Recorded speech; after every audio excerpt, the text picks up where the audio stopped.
Hello guys, so Lolo, this is for Scorpio.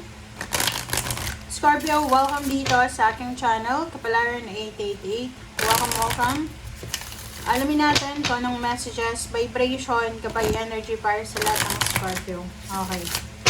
So, this is general reading. So, alamin natin, Scorpio, kung anong message, energy gabay, ang kailangan mong marinig.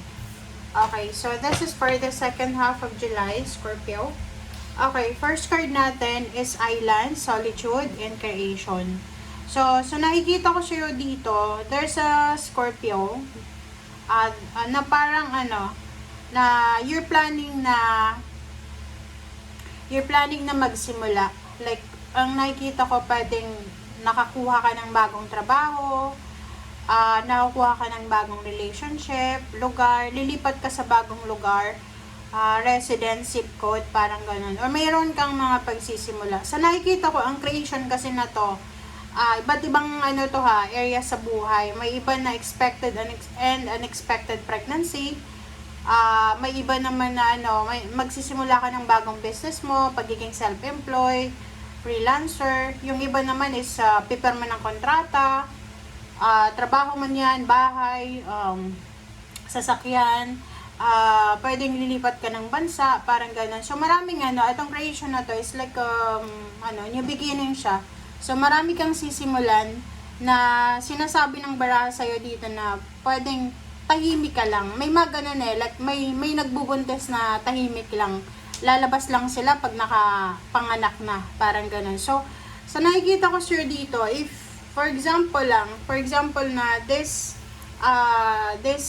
second half of July, malalaman mong buntis ka, bigla kang sa sabbatical leave sa social media siguro.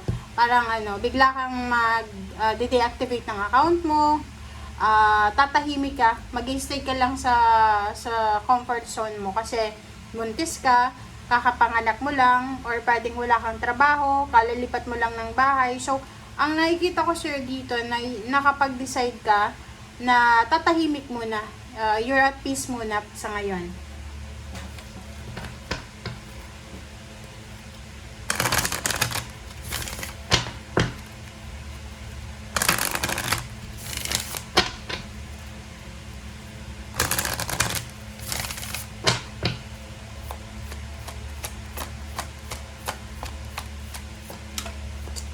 Alright.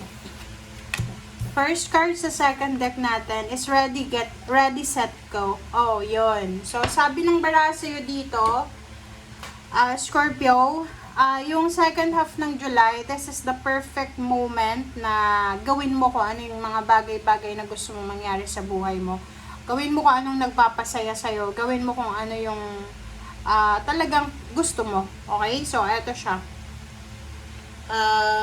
Mag-ready ka daw and gawin mo kung anong gusto mong gawin. Okay? And sinasabi ng baraha sa'yo dito na this 2 weeks na to, isang hindi inaasahan na windfall of new abundance ang darating sa'yo. So, there's a windfall of money or new job, career, or whatever man. So, maraming mga unexpected na posibleng darating sa'yo. Okay, pwedeng pera, lump sum of money, or pa man payments, bonuses. Kasi siya so parang treasure chest. Pwedeng makakapulot ka ng isang bag na punong-puno ng pera. Pwedeng mananalo ka sa loto, or sa kung ano pa man na contest na may involved na pera. Okay? Oh, sorry.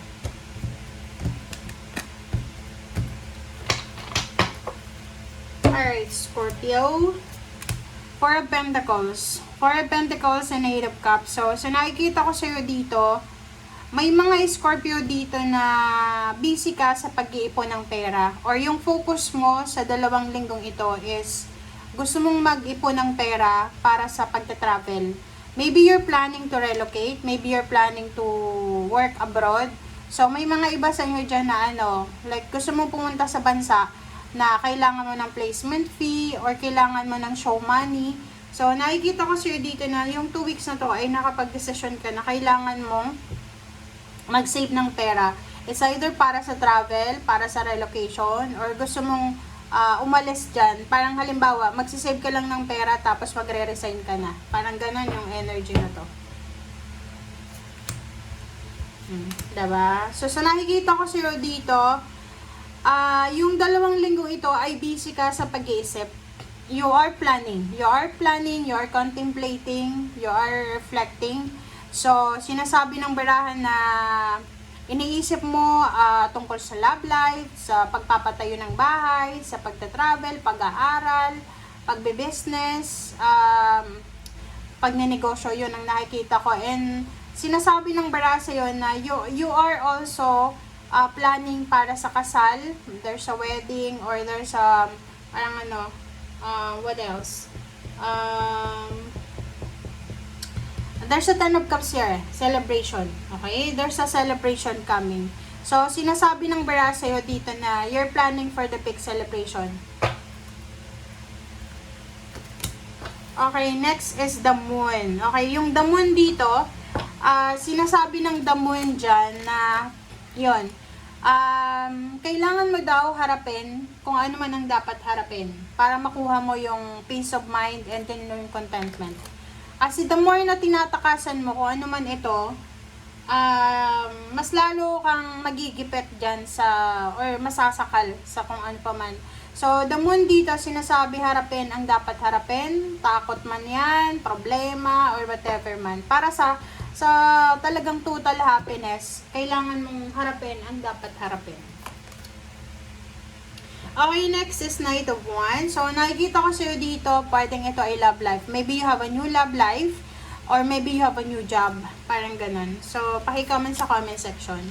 7 of Swords, mag-iingat daw kayo.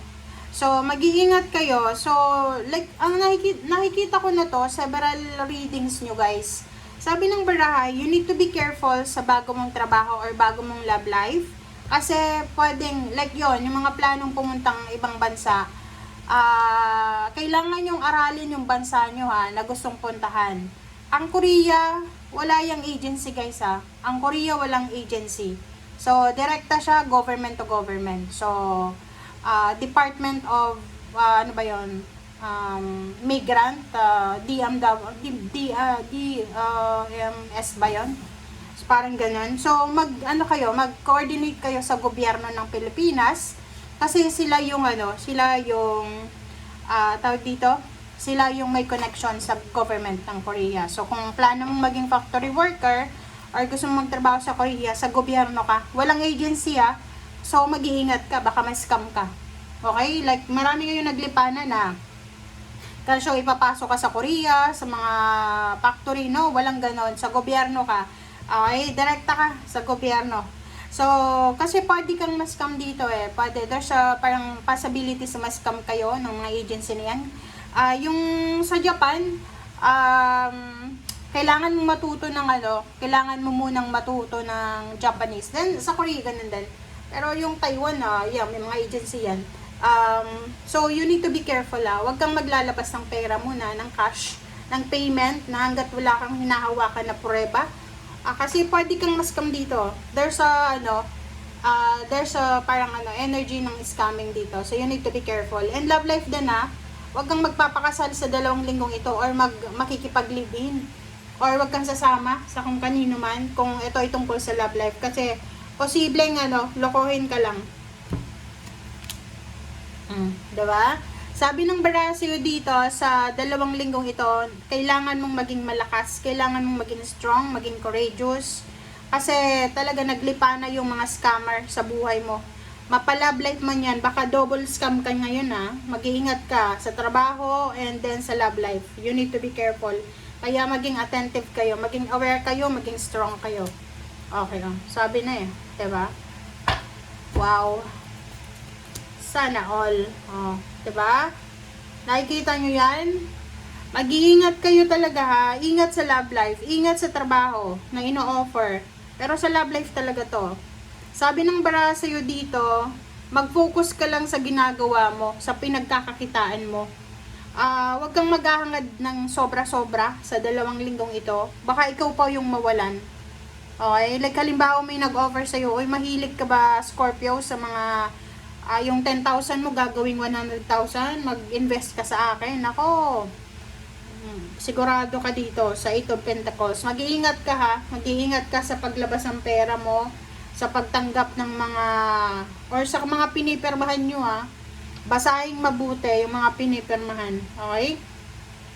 Lalo sa loob ng trabaho ha, kung tungkol yan sa company, kung nagtatrabaho ka sa isang kumpanya, tapos kababago mo pa lang yan sa trabaho, may nanliligaw na sa'yo, mag-iingat ka kasi hindi yan totoo. Okay? Thank you guys. Bye!